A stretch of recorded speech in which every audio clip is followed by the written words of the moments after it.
Hey, if you got a Bible, I hope you do. Open it up to Matthew chapter 2. We've already read from the text, but as you find your way over there, we're in this Advent season talking about a countercultural Christmas. What would it look like for us to have a Christmas that is countercultural, right? Like, and here's the idea. Here's what happens in our life often at Christmas time, and I've heard people say this, right?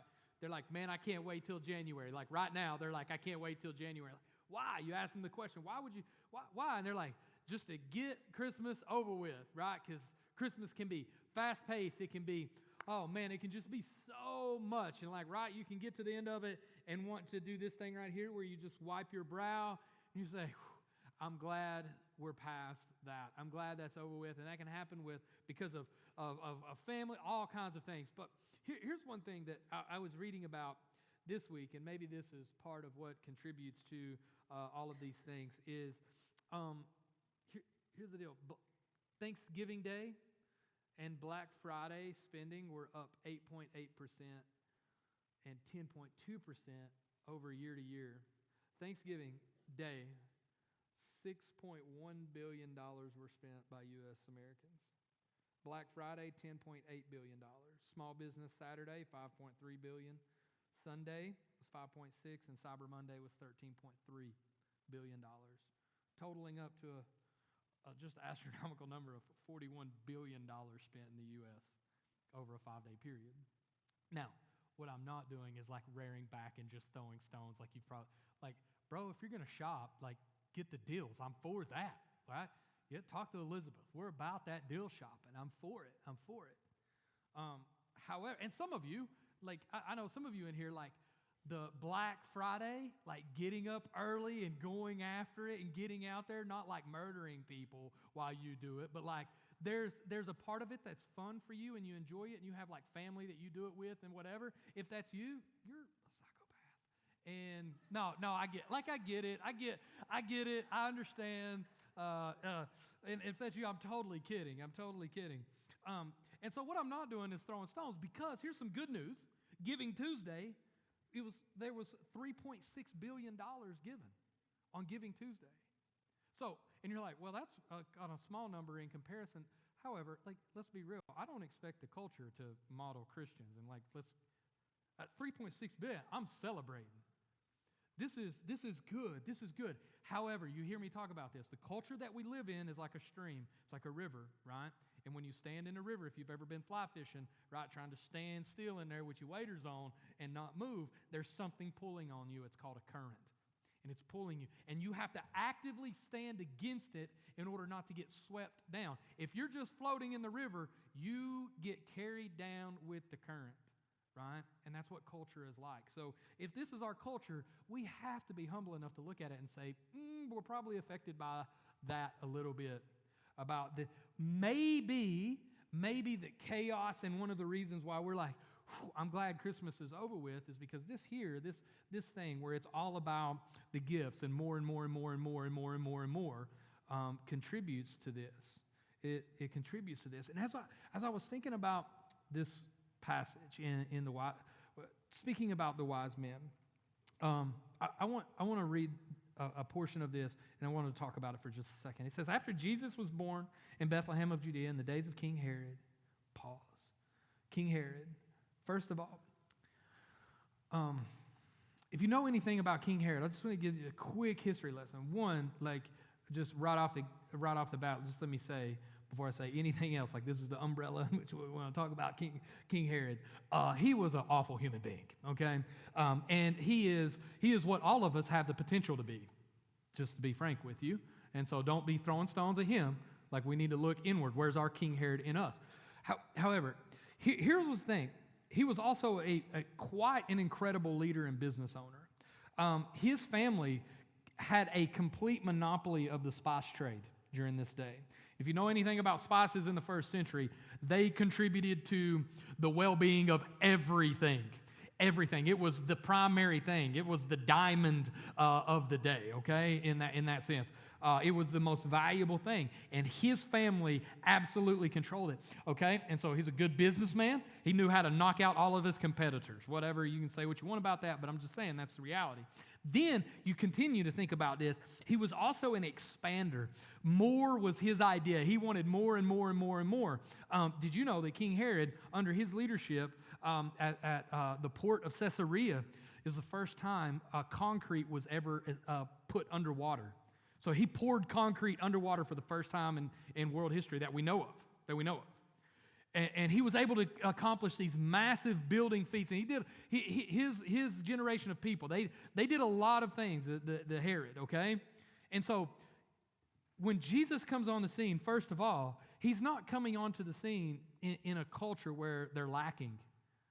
Like Herod had so much and was so wealthy that Rome was like, the world power was like, we need to hitch our wagon with this guy. It's been said by some theologians that, and I think this is probably an overstep, but you get the picture, they say Bill Gates would have been his lawn man. That's how rich this guy was. Had it all. So Jesus was born into a culture of more. Now this guy was a psychopath because anybody who was even a remote threat to him getting more, he just wiped him out. I mean, to his own children. And I'm just going to leave it at that. Like he would just brutally murder his own children. And so this is an extreme example of the idea and the way of being in a culture of more. It's an extreme example. I don't think any of us are there. But what it does tell us, though, is that this culture of more, when it sinks into us, it kills the ones we love the most right around us. It kills the ones right around us. So I'll continue. That's King Herod. This is the days in which Jesus is born. Wise men from the east arrived in Jerusalem saying, "Where is he who's been born King of the Jews? For we saw his star at its rising and come to worship him." Here's the other thing. The wise men in this story, you got King Herod, rich man, more, very business savvy. I kind of explained him. Now you have these wise men. They're also rich. The little bit that we know about them, they're wealthy men, wise men, smart men, probably business savvy. 4 times in this passage it says that they saw. Herod, it never says that he sees anything. He just seeks after once he hears what they saw. They see, when Herod sees what's happening, when Herod sees what's happening, he sees an opposition to his getting more. When the wise men see the star, they see an opportunity to give. Here's what I'm saying. The culture of more, you're going to see what you're looking for. If you're looking for more, that's what you're going to see. You're going to figure out ways to get that. If you're looking for in this season, if you're looking for ways to give and ways and places that you can give, that's what you'll find. Perspective really matters. What are you looking for? What are we looking for? Very clearly, what did I say, $41 billion, to the tune of $41 billion, at least in part, we're looking for that's affecting us. It's the stuff, right? The wise men were looking for and responding to the arrival of a king. They were intentionally looking and acting in accordance to what they saw. They see what is revealed to them and they respond to that. They were looking for revelation. They were looking for a coming king, and they were looking for what that represents in their life. What are we looking for this Christmas, right? In a season that's often defined as a season of excess, where we break Black Friday records and Cyber Monday statistics. Here's what I'm saying. Gift giving is biblical, but are we balanced? Are we balanced? And here's what I'm not doing. I'm not throwing stones. I have no care in the world about guilting anybody. But what I do care about is freedom. And I know that culture can enslave us. That's what the Bible talks about. The world, the flesh, and the devil. The world is basically, the way we would say the world is the culture. That's what is meant in the New Testament and the Old Testament when it talks about the world. It's the culture, the environment we live in. It can enslave you. And so what I care about is freedom. Right? In that day, in the first century, it was said, Caesar is Lord and Herod is great. The more. Like that's what we're aiming for. And in this culture, Jesus is born. Jesus is born into a culture of more. And when you just pause and think about that for just a moment, and contrast that with the kingdom of Rome and Herod and the more and more, Jesus, he comes in a manger. They don't even know, like the leaders, the most important people of the day, they don't even know where he's at. They're like, the wise men show up, they're looking for him. And they know where, they at least know in the vicinity where they're heading. But the people who should know, they're not even aware.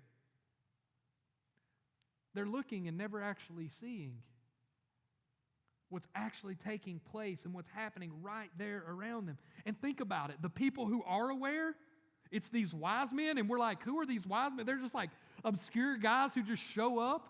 We don't know a ton about them. And shepherds. Like people we would never imagine. These are the people who are in the know. My point is that the culture can blind you. That current that we live in. And what would it be like this Christmas if we didn't aim towards, unintentionally maybe, I'm glad that's over with, and we actually aimed at a Christmas where it was countercultural, where we got to the end of it and we were like, man, I can't wait till next year. Like, this was really, really good.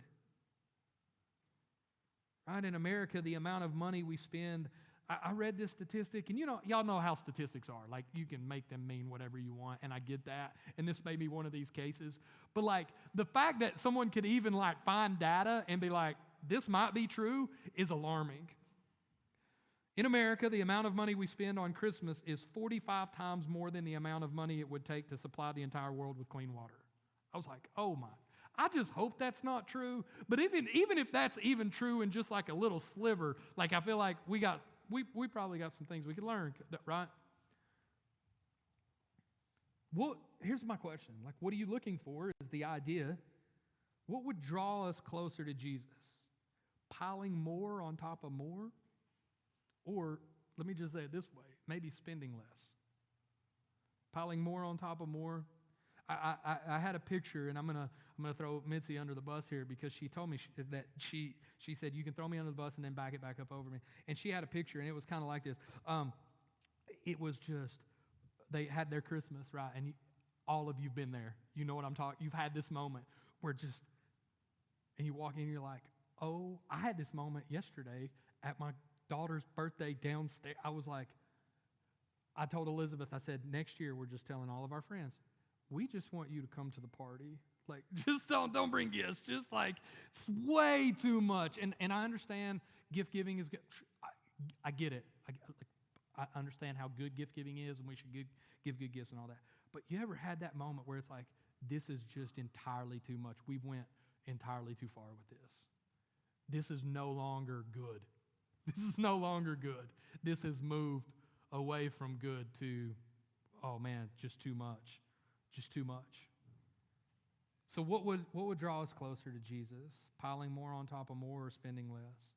And I think part of that is like, what are we looking for? Right? What's our intention? Are we thinking about it?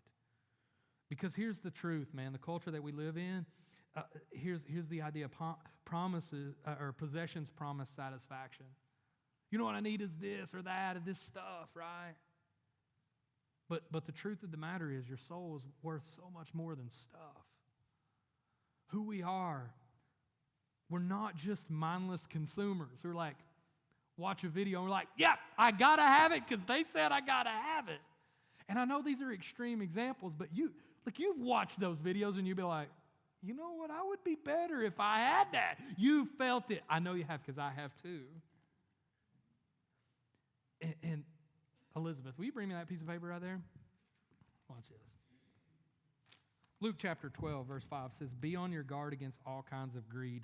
Life does not consist in abundance of possessions. There's there's that. The empire of more, right? Jesus comes on the scene in Matthew later in this book, as Matthew's telling it in Matthew chapter 6, and he says, no one can serve two masters, since either he'll hate the one and love the other, or he'll be devoted to the one and despise the other. You cannot serve both God and money. And right, it's less about stuff, and it's more about what stuff does to us. Right? It's okay to pile the gifts on. Like, I get it. It's not. If we're thinking it's just about the stuff, we're missing the point. It's about what all the stuff can do to us. This consumerism, or I need more, this empire of more, it can poison our relationship with Christ. That's why he would say you can't serve two masters. Jesus becomes, here's what happens, right? If we begin to drift into a Christmas where it's all about the stuff, Jesus becomes a commodity to consume rather than a king that comes. And what begins to happen then is we begin to see other people that way. People become a commodity to consume. People are a means to an end. And when they no longer provide something advantageous for me, I'm out. And if you do this and live this way long enough, you'll be surrounded by people who, when you're in a rough time, will bail out. I don't mean to be unkind, but from time to time, we'll have people just come up here to the church needing assistance. And oftentimes, they're like my age. And they knock on the door and they're like, hey, man, I need a couple dollars for gas. Fine, I don't mind giving people a couple dollars for gas. You always have the poor with you. I get all that. All the biblical things and the living like Jesus, that's the umbrella. But you know one of the things that I always do? I begin to have it, and Mitzi can tell you, she's sitting there in the office and listen to me talk this out with people. I'll start talking to them about, hey, like, how'd you get here? And it's, you know, it kind of starts out, I was here, you know, this, and it's real recent. The story's real recent. And I'm like, no. Like, you're 38. Like, what have you been doing since you were 18? Like, let's go all the way back there. The reason you're knocking on a door that you don't know and you're asking for assistance is you've been treating people for the last 20 years like they were a commodity, and now the only type of people around you are people who treat you like a commodity, and you no longer provide anything for them, and you're left with nothing. I know that's harsh, but it's absolutely true. The type of person you become is the type of people that will be around you. And that doesn't mean we don't help people. The majority of the time, I help those people in those situations if they don't cuss me out and run out, which happens sometimes. Here's the point. Consumerism, or this I need more, is a counterfeit king. It's that important. It can creep in. A king is something that gives directive and purpose and meaning to our life. It can be it's not just the idea, but it's the person in which is driving what we do. And that's absolutely what happens. And I want you to notice the wise men they weren't coming to see what they could get. They were coming to give. They were joyful givers. We lit the joy candle. And they didn't come with 1,000 gifts. They were extremely rich. So, just practically speaking, how can we live countercultural in this Christmas? How can we experience, let's say it this way, how can we experience joy in this time rather than being, whoo, I'm glad that's how white-knuckled that one this year. Let's go. Christmas was, hopefully it takes a little longer to get here next year. Maybe here's one thing that we could do. We could set a limit. The best way to curb a runaway spending is to set a predetermined limit. Right? That's the least American thing to ever say. You know what? You should set a limit on what you're going to spend, you know? But maybe it would be helpful, right? I read, here's another, I know, again, preface, I know you can make statistics mean and say whatever you want. I read this statistic. They said that 1 in 3 Americans is still paying off debt from last Christmas. I was like, I hope that's not true for the Christian context, right? And here's what I would say. I would even, if you're not a Christian, why not? You know, I mean, if you're not following Jesus and things don't, and you have like an atheistic mentality, then you better. I heard J. Vernon McGee say it this way one time. He said, "If this life's all you got, you better squeeze that lemon for all it's worth, because this is all you got." That makes sense logically, but for us, we know there's more to the story. What message are we telling our kids when we bury them under a mountain of gifts? I wonder.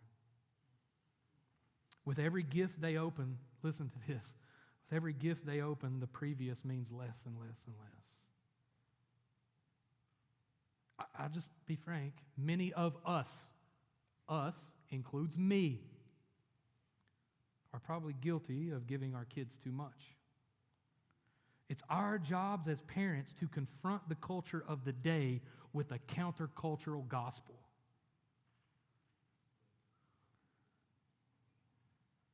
So what if we set some parameters for our presence? What if we set a limit? Have a conversation with your kids about this, right? Think about the wise men. They gave 3 gifts. Incense, which was frankincense, right? Was used in the temple, and it was an item that connected to deity. It talked about God, the godliness or the divinity of God, right? Gold, they came with gold. That's kingship. Gold was always related to kings. And myrrh was like part of like it's not the same, but idea is the same. The embalming, like that, what we would do. It's tied to death. 3 gifts. They were very meaningful, right? So maybe we could just take I'm not telling you to set a 3-gift limit for your kids. But I'm saying as an idea, as a structure to think about, right? What if you just said, okay, we're going to get 1 gift they want, we're going to get 1 gift they need, and then we're going to get 1 gift that's an experience. You know, I think honestly what our kids would like more, now they probably don't know how to verbalize this more, but maybe in retrospect, me and my sister had this conversation the other day in the hospital when my dad was getting surgery. We were talking about, you know what we wished our parents would have done. And we've had this with our parents, and it's all good. We're not at odds with our parents, but we wish we would have went camping more and done things more as a family. In retrospect. In the moment, I would have been like, no, baseball, Dad. Baseball, I need more baseball, Dad. I need more baseball. And now I'm 38. I haven't touched a baseball. I think the first time I touched a baseball was like last week with my daughter. That's the first time in 20 years. It's like a lot of good all that baseball did. There's some good things. I'm being a little extreme there, but you know. What they want is an experience. So maybe something like that, right? Set a limit. What about this? Make a budget. A budget helps you take charge rather than let the culture be in charge. It's countercultural. Right?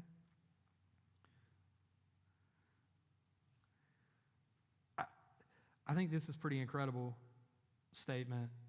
What's the Christian money guy? I forgot to write his name here. Dave Ramsey. He says this about a budget. Budget is telling your money where to go rather than wondering where it went. Ooh. I read that. I was like, you ever been there? You ever look at your bank account? I was like, where did that go? Man, he says a budget's telling you money where to go rather than wondering where it went. Maybe this Christmas season, that would be us. We'd set a limit on how many, and we'd make a budget. And we'd pray about that. Think about it. Why? Here's the third thing. Because what we want to do is spend wisely. We want to be wise with our money. Think thoughtful. The wise men gave thoughtful gifts that really had meaning. Really had meaning. And here's the truth. When you spend less or you have less to give, you're naturally more thoughtful. Have you ever thought about that? You don't have to be thoughtful just to pile the gifts on, just a mountain of gifts. You don't have to be thoughtful. Just more is better. But when you have less, you can be much more intentional and thoughtful. What if we made this Christmas more thoughtful? And me and Elizabeth talked about this. I'm not real sure how to do this really, because anybody ever heard of the 5 love languages? Just jot your hand up real quick. 5 love languages. Yeah. So one of the 5 love languages is gift giving. Your boy scores a 0 on the gift giving. So for all of y'all, don't get me a gift. I'd rather have a high five, or like a side hug or whatever. don't give me a gift. And I'm real bad at giving gifts, and I got plenty of stories to show you how bad I'm at giving gifts. Okay? Y'all have no idea. Y'all have no idea how bad it is, actually. And what I'm convicted this year is like, how can I be more intentional and thoughtful about the gifts that I give? I want to do that because gift giving is a good thing, and it is a love language that people have, and it really communicates love to them. And not just, most people don't score a zero on gifts. Most people have some sort of percentage, so it means something, okay? So how can we do that? Be more thoughtful. We can spend, how do you turn, here's what I'm saying. Like, how can you turn gift giving into some sort of like spiritual moment? And I'm not trying to over-spiritualize everything. Like, y'all know I don't like that. I don't like when people do that, right? But like, how can we turn it in? Hey, this is going to matter. This is going to be meaningful. This is going to be thoughtful in such a way that it'll have an effect on our family, on my loved ones. I think when it comes to that point, then it is a spiritual thing. So how can we do that? See, in the midst of a culture of more, we are countercultural by having a culture of meaning. In the midst of a culture of more, we're countercultural when we have a culture of meaning. So how do you develop a culture of meaning around the Christmas time? We're trying to do that with the Advent, where we're waiting, Advent, the arrival of Christ. Where we're resisting the empire of more, right? The title of this message, I'll give it to you at the end, is Cheap Christmas. See, here's the truth. An expensive Christmas without Jesus is a cheap Christmas. We've cheapened it. But a cheap Christmas with Jesus, man, that's a Christmas of infinite value. A cheap Christmas allows us to invest in what truly matters, therefore making Christmas eternally valuable. This is our countercultural movement, and it's been going on in different ways as Advent in its different forms for almost 2,000 years. Right? We started off with talking about $41 billion across 5 days spent on stuff. Does more stuff make Christmas more meaningful? Let's put our treasure where we want our heart to be. Because you know that's the passage. It doesn't say where your heart is, there your treasure will be. It says where your treasure is, your heart will be. Your heart follows your treasure. So let's put our treasure where we want our heart to be this Christmas. Let's not cheapen Christmas into making it about stuff, but let's allow the stuff to bring meaning and connection into our lives, resulting in the enrichment of Christmas. So the idea then is like, what if we simply spent less to get more, as the cliche says? Because when we do that, we create a culture of meaning. And meaning, and a culture of meaning, is more infinitely valuable than a culture of more. And when Jesus arrived, he arrived in the midst of a culture of more. No doubt, the Roman Empire and the Herodian people and their leadership over Israel was all about more. It's all about more. And Jesus came with nothing. Jesus arrived with nothing. And yet changed the entire world. Because he brought meaning and purpose back to life. Let's pray together.